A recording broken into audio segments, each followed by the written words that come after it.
Imagine waking up, grabbing your phone, and seeing a headline so unbelievable you actually have to read it twice just to make sure your eyes aren't playing tricks on you.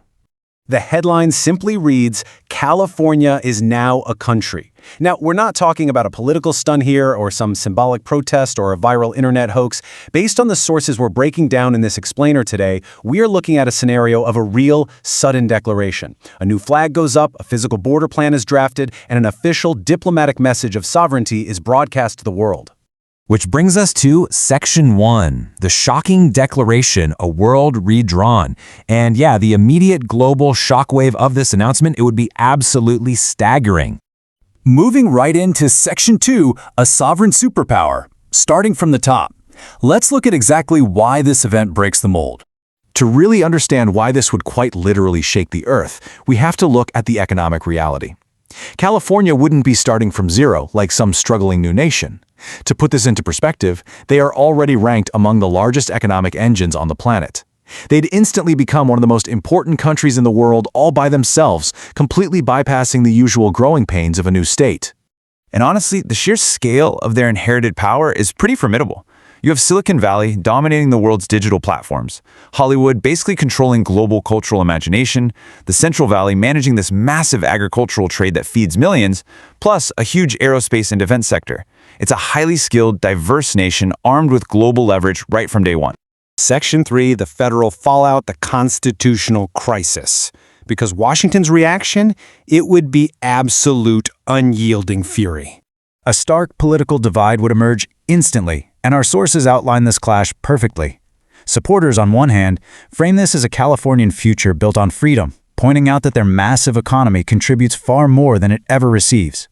Opponents, however, view it strictly through a legal lens, condemning the entire move as an unconstitutional rebellion. It's a profound, complex clash of economics versus constitutional legality, and we're just seeing how deep those battle lines go. So the really crucial point here is the terrifying precedent this sets for the entire federal structure. If one state can leave, what stops another? I mean, that quote right there is exactly what would keep federal officials awake at night. It threatens to trigger this massive domino effect, inspiring similar sovereignty movements in places with really strong regional identities. Think Texas, New York, or Florida. That leads into Section 4, the chaos of independence, breaking the invisible connections. This is where the grand philosophical idea of sovereignty completely collides with immediate, everyday nightmares. Which brings us to the most rapid-fire, immediate threat. What happens to the money? Seriously, do they keep using the US dollar? Do they print a new California dollar? Most importantly, how do everyday people protect their life savings, their monthly salaries, and their pensions amid all this explosive financial uncertainty? And think about drawing a hard border right across the state. It creates staggering everyday hypotheticals. You might suddenly need a passport just to drive over to Las Vegas for the weekend. We're talking about massive customs checks for trade trucks, entirely new immigration rules, heavily disrupted supply chains. It breaks the seamless flow of families, fuel, and food literally overnight. And smack in the middle of this logistical nightmare is this huge point, the water wars. Water in the West is already a heavily disputed topic, right? Well, if relations with the rest of the U.S. turn hostile, water control suddenly transitions from a domestic environmental issue to a literal life-or-death diplomatic pressure point. Then we have the incredibly dangerous tension of the military standoff. First, assessing federal defense bases that are now sitting inside a foreign country. Second, the incredibly tense negotiation of either transferring or seizing those assets. And third, the massive undertaking of establishing a new California Defense Force. Because let's be real, independence without security is just vulnerability wearing a new costume. On to Section 5, the future of nations, identity and legitimacy. The sources show that nationhood wouldn't magically solve internal divisions, it would actually expose and amplify them. Los Angeles might see itself as this global cultural capital, while San Francisco leans into being a hyper-modern tech nation. But over in the Central Valley, there's a really deep fear of coastal elite dominance. The differences between the coast and the inland communities would be pushed to the absolute limit. And out on the global stage, we have to ask the ultimate question for legitimacy. Who recognizes California first? This is a critical diplomatic chess game. Would close U.S. allies carefully wait it out so as not to offend Washington?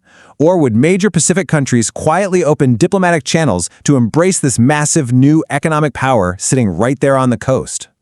This leaves two very different paths forward for the new republic. A peaceful separation would be messy. We're talking endless negotiations and lawsuits, but daily life largely continues. A hostile fracture, though, that is a much darker, significantly more dangerous path of economic sanctions, federal blockades, military standoffs, and real chaos in the streets. Ultimately, even in the absolute best-case scenario, the Bill of Sovereignty is just enormous. It requires funding brand new border systems, building a military totally from scratch, managing independent social services, and restructuring international debt. This tech and cultural superstate could certainly thrive, but independence isn't some free upgrade. It's a massive, incredibly expensive transfer of responsibility. Which leaves us with this final, profound question. Are the maps we grew up with really permanent? Are modern states held together by ironclad law or, just by habit? Once one major region breaks away, it totally changes the imagination of the world. It's a scenario that leaves us questioning the stability of the entire globe. Thanks for joining this explainer. Keep wondering what happens when the map changes.